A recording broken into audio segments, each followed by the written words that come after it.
अस्सलाम वालेकुम रहमतुल्लाहि व बरकातुहू। मेरे काबिल एहतराम बुजुर्ग दोस्तों, मेरी प्यारी माँ बहनों और प्यारे बच्चों, हदीस चल रही है जिसका मफहूम है कि इस्लाम की बुनियाद 5 सतूनों पर है। अव्वल ला इलाहा इल्लल्लाह मुहम्मद रसूलुल्लाह, यानी कि ईमान। पहला सतून है ईमान। तो ईमान के 2 जुज़ हैं, ला इलाहा इल्लल्लाह मुहम्मद रसूलुल्लाह। तो पहला जुज़ चल रहा है अभी, ला इलाहा इल्लल्लाह। ईमान जो है वराउल वरा है, यानी कि जिसकी कोई हद नहीं, जिसकी कोई लिमिट नहीं, जिसकी कोई गहराई तक आदमी नहीं पहुँच, क्योंकि ईमान अल्लाह की ज़ात से निकला है और अल्लाह की ज़ात वराउल वरा है। अगर कोई इंसान सारी ज़िंदगी ईमान पर मेहनत करे, ईमान को बनाए, और उसकी ज़िंदगी चाहे क़यामत तक क्यों ना हो, हज़ारों करोड़ों साल क्यों ना हो, तो वो ईमान की तह तक नहीं पहुँच सकता। कि ईमान की गहराई इतनी है तो सारी ज़िंदगी अगर आदमी ईमान पे मेहनत करता रहेगा, ईमान बनेगा, लेकिन ईमान की लिमिट तक नहीं पहुंच सकता। अल्लाह ने कुरान में इरशाद फरमाया, जिसका मफहूम है कि सारे दरख्तों के कलम बना दिए जाएं और सारे समुद्रों के पानी की रोशनाई बना दी जाए, यानी कि इंक, और सारे इंसान और सारे जिन्नात मिलकर अल्लाह के कमालात लिखने शुरू करें तो इंक ख़त्म हो जाएगी, सारे समुद्रों का पानी यानी कि ख़त्म हो जाएगा, सारे दरख्त यानी कि सारे कलम ख़त्म हो जाएंगे, लेकिन अल्लाह के कमालात बाकी रहेंगे, पूरे कर नहीं हो पाएंगे। अल्लाह के कमालात इतने हैं कि अल्लाह की कुदरत है, और कि बेशुमार अल्लाह की कुदरत है। अल्लाह की कुदरत को हर की हद तक हर कोई नहीं पहुंच सकता। अल्लाह का एक तरतीब है, एक तरीका है, और एक अल्लाह की कुदरत है। अल्लाह की सुन्नत और तरतीब तरीका ये है कि आम का बीज डालोगे तो आम का पेड़ पैदा होगा, और अमरूद का पेड़ बीज डालोगे तो अमरूद। ऐसा नहीं होगा कि अमरूद का बीज डालोगे और आम का पेड़ निकलेगा। केले का बीज डालोगे तो केला ही पैदा होगा। ये अल्लाह की एक तरतीब है, सुन्नत है कि जैसे मर्द और औरत मिलते हैं तो अल्लाह ताला एक इंसान के बच्चे को जन्म देता है। तो ये एक तरतीब है अल्लाह की। लेकिन अल्लाह ताला ने अपनी कुदरत का भी मुजाहिरा करा दुनिया में, ताकि लोग, इंसान ये ना समझे कि कुदरत सब कुछ जो होता है असबाब से होता है, कि सारे असबाब से की वजह से ये असबाब पैदा होते हैं। नहीं, अल्लाह ने बल्कि अपनी कुदरत का मुजाहिरा शुरू में ही कर दिया।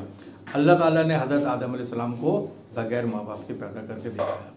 अल्लाह ने ये कुदरत दिखाई कि देखो, हम माँ बाप के मोहताज नहीं हैं कि बच्चा पैदा करने के लिए। अल्लाह ने बगैर माँ बाप के बच्चे को पैदा, हज़रत आदम अलैहिस्सलाम को, हज़रत आदम अलैहिस्सलाम की ना माँ थी ना बाप थे, अल्लाह ने अपनी कुदरत से पैदा करा। और हज़रत ईसा अलैहिस्सलाम को अल्लाह ताला ने बगैर बाप के पैदा करा।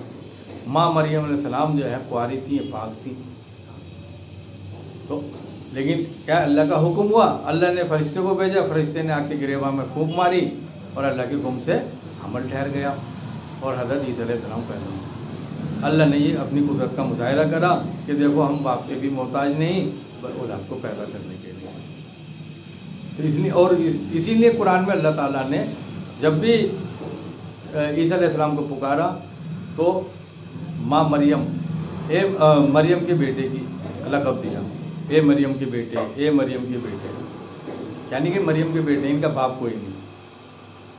तो अल्लाह की ये कुदरत है, अल्लाह की कुदरत बेशुमार है। अल्लाह की कुदरत ऐसी है कि इंसान जिंदे में से मुर्दा निकाल दे और मुर्दे में से ज़िंदा निकाल दे। मुर्गी अंडा देती है, मुर्गी ज़िंदा होती है, अंडा मुर्दा होता है।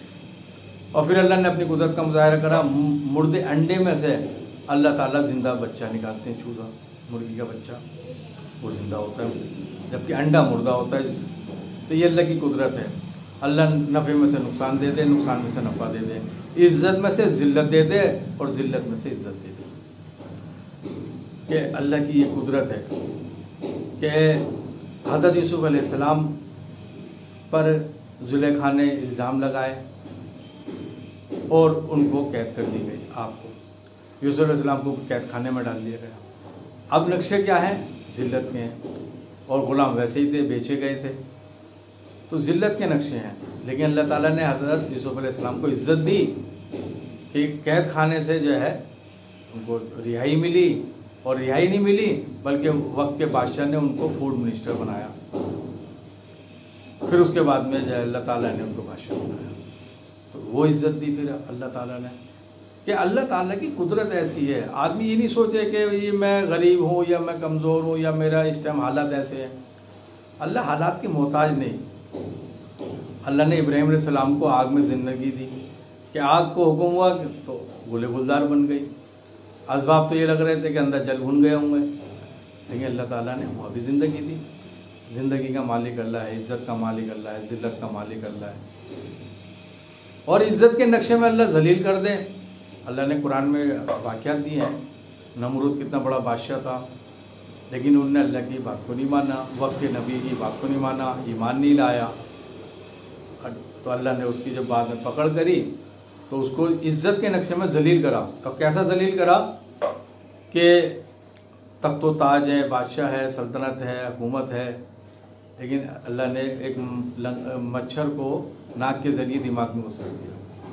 मच्छर दिमाग में घुस गया तो वो अंदर काटता था। जब काटता था तो इसके सर में दर्द होता था। अब दर्द इतना होता था ये अपने सर को पीटता था। एक दिन इसने क्या करा, अपना जूता उठा के मार लिया गुस्से में। तो अल्लाह का हुक्म हुआ कि ठहर जा मच्छर। मच्छर ठहर गया और दर्द को आराम मिला। तो इसे लगा शायद मेरा इलाज ये है कि मैं जूता मारूं। तो देखिए अल्लाह के कैसी कुदरत है कि इज़्ज़त के नक्शा है, बादशाह है, हुकूमत है, खुद्दाम है, वज़ीर हैं, चारों तरफ इज़्ज़त ही इज़्ज़त है, लेकिन अल्लाह ने इसको जलील करा कि मच्छर काटता था, ये अपने जूते मारता था। फिर इसने जो है एक दिन अपने खादिम रख लिया कि जब भी मेरे सर में दर्द हुआ कर जूते मारा करो, तो वो उसके जो है खुद्दाम जूते मारते थे। तो इज़्ज़त के नक्शे में ज़िल्लत दी कि उसको जलील करा, उसके जूते, उसके खुद्दाम, उसका ही जूता, उसका ही सर। उसको तो अल्लाह की कुदरत बड़ी निराली है कि अल्लाह ताला की कुदरत को हम पहचानें। अल्लाह ताला हमें ईमान यकीन बनाने की तौफीक अता फरमाए। अस्सलामु अलैकुम व रहमतुल्लाहि।